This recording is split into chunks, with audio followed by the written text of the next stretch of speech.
tout le monde, c'est Acroninja. Aujourd'hui, on se retrouve pour une toute nouvelle vidéo info sur la saison 16-17 de Ninjago en compagnie de Ninjago Aventure. Salut à toi, Acro Ninja. Comment vas-tu? Très bien, et toi? Ça va nickel. Du coup, est-ce que tu as des petits leaks à présenter dans cette vidéo? Oui, oui, j'ai des bons mix. Allez, Bah, montre-nous. je vais maintenant. Bah, la liste des sets, ils sortiront demain ou ce soir de Lego Ninjago. Les sets, eux, sortiront fin septembre, peut-être du 15 au 20 avec un peu de chance.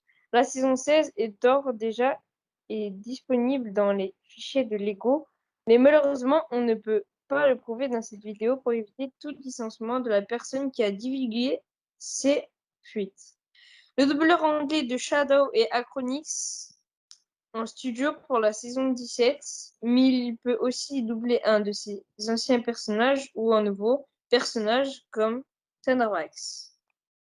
Alors, avant d'entamer la suite en expliquant qui est Anabrax, etc., il faut juste que je réexplique par rapport à ce que tu as dit. Donc, le doubleur de Shadow et d'Acronix, il peut doubler encore un ancien personnage pour la saison 17. Un ancien personnage, ça peut être Shadow ou Acronix. On ne sait pas qui il peut doubler, hein. Franchement, il peut doubler un nouveau personnage, comme Tanabrax, comme je le dirai juste après. Mais voilà, il fallait juste dire qu'il est allé en studio, qu'il va doubler dans la saison 17. On ne sait pas qui, mais on verra. Bref, pour Tanabrax, qui c'est? Donc, dans les Spinjitzu Brothers, vous connaissez sûrement peut-être l'histoire de Wu et Garmadon qui tout simplement se faisaient des aventures avant d'élever les ninjas, etc., etc. C'est les aventures du passé qui sont tout simplement expliquées comme canon dans la série et des éléments de Spinjitzu Brothers arriveront dans la série selon les fuites qui ont été divulguées par des leakers, etc., que ce soit sur Discord, sur tous les réseaux sociaux. On sait que dans les Spinjitzu Brothers, on aura peut-être des éléments dans la série qui arriveront pour 2022 qui viennent de tout simplement ces livres. Et Tanabrax, c'est le maître du destin. Le maître du destin, Tanabrax.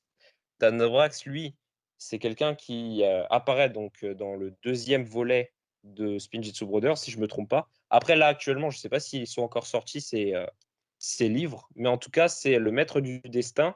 Et maintenant, je vais entamer le sujet principal. Comme on sait que le livre est canon, on sait qu'il y aura peut-être Tanabrax dans la saison 16 ou 17, non, plutôt 17 de Ninjago. On peut imaginer que tout est canon et que, pareil pour un autre livre, il y aura des éléments dans la série. Alors j'y viens tout de suite.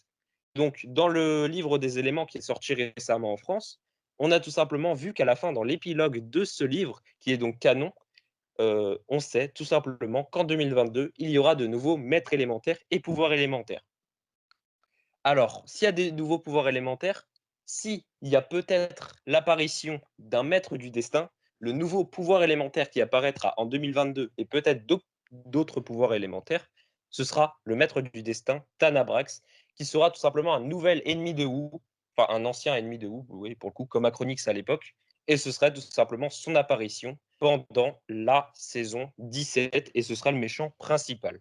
Je vais vous dire pourquoi je dis ça, parce que je vais entamer directement le début de cette théorie. Je vous ai tout simplement expliqué que voilà, il y aurait tout simplement les éléments des livres Ninjago Books et le pouvoir des éléments, tout ça, et le Spinjitzu Brothers qui apparaîtront dans la série en 2022. Voilà, il y aura des éléments, etc. Maintenant, on va attaquer la théorie.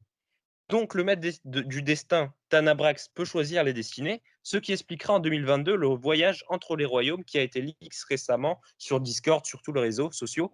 On voit qu'en 2022, en saison 17, il y aura des voyages entre les royaumes. On ne sait pas comment, mais on verra comment, si ça se confirme en saison 17 ou pas. Actuellement, je ne peux pas vous dire si ces leaks sont officiels ou non, mais en tout cas, je l'espère officiellement que ce sera le cas, parce que j'aimerais bien qu'il y ait des voyages entre les royaumes suite à les malfaisances du maître du destin qui pourrait décider d'amener un ninja dans un royaume, dans l'autre royaume, etc. et de choisir la destinée des ninjas. Et je vais vous dire pourquoi je l'imagine. Donc, une fois sur Instagram, il y avait la doubleuse d'Ultraviolette qui avait malheureusement fait une publication où elle avait leak 2 épisodes de Ninjago. Donc par accident, elle disait ouais voilà, je vais doubler ça, ça, ça au futur. Mais en fait, elle avait mal flouté et on voyait simplement 2 noms d'épisodes, l'épisode 7 et 8 de la saison 17. Le premier épisode nommé Quitting Time et le deuxième épisode de Return of the Ice Emperor. Donc de Return of the Ice Emperor, on peut imaginer que voilà, dans un épisode, il y aura le retour de l'Ice Emperor. Donc pourquoi Zane ils seraient donc de retour en tant qu'Ice Emperor, en méchant. Peut-être qu'ils seront de retour dans le royaume des non-retours. De base, les ninjas, ils n'ont jamais décidé de retourner sur ce royaume. Et s'ils décident d'y aller, dans ce royaume, c'est un peu bizarre, tu vois. C'est peut-être un coup de Tanabrax. Ils décident dans un épisode, parce qu'ils ne seront pas plusieurs épisodes dans le royaume des non-retours, ce sera pendant un seul épisode. Donc si dans chaque épisode, les ninjas ils sont dans la merde, il y a un épisode où il y a Zane dans le royaume des non-retours qui malheureusement s'est pris un coup de maître de destin qui est envoyé à l'autre bout de Ninjago en tant que retour de Ice Emperor. Il faudra sauver Zane, il faudra retourner dans le royaume des non-retours pendant cet épisode pour le sauver du maître du destin. Parce que dans tous les épisodes, peut-être qu'il y aura plein de royaumes. Il y aura des voyages entre les royaumes, il y aura Zane dans un royaume, il y aura Kai peut-être dans un royaume, on ne sait pas. Mais s'il y a un épisode avec le retour de l'Ice Emperor, comme la doubleuse de Ultraviolette l'avait dit, s'il y a ce retour-là pendant un épisode, cela veut dire que c'est un coup du maître du destin qui a essayé de faire chier Zane tout simplement pour l'envoyer dans le royaume des non-retours. Ce qui expliquerait le retour de Zane en tant qu'Ice Emperor pendant un seul épisode, car Tanabrax va choisir tout simplement sa destinée. Et je le répète, les ninjas n'ont jamais voulu retourner dans le royaume des non-retours, et cela expliquerait tout simplement pourquoi ce serait le cas. Et Tanabrax serait le méchant le plus cheaté de tout Ninjago. Ce serait un peu comme un maître des souhaits, sauf que là, je pense qu'il pourrait souhaiter toutes les destinées, peut-être souhaiter l'amour, la mort, je sais pas. Bon, la mort, ce sera un peu cheaté. Bon, on verra comment ce sera expliqué si jamais ça devrait arriver. Et avec les leaks des Ninjago Books, la liste, non, les leaks, qu'il y aura des voyages entre les royaumes. Et pour finir, les leaks, qu'il y aura des éléments de Spinjitzu Brothers en 2022. Le fait qu'il y a tout simplement le retour de l'Ice Emperor en 2022 me porte à croire que c'est un coup du maître du destin et que dans tous les épisodes, il y aura un problème avec les royaumes. Il y aura un ninja dans un royaume, ils devront les sauver et à la fin battre le maître du destin. En tout cas, dites-moi ce que vous en pensez. Et Acro Ninja, je te laisse faire ton outro suite à cette longue théorie. Voilà, donc merci. Donc voilà, j'espère que cette vidéo vous aura plu. Je vais juste rajouter quelque chose. Le trailer, il sera disponible fin décembre ou début décembre. Je sais pas encore la date.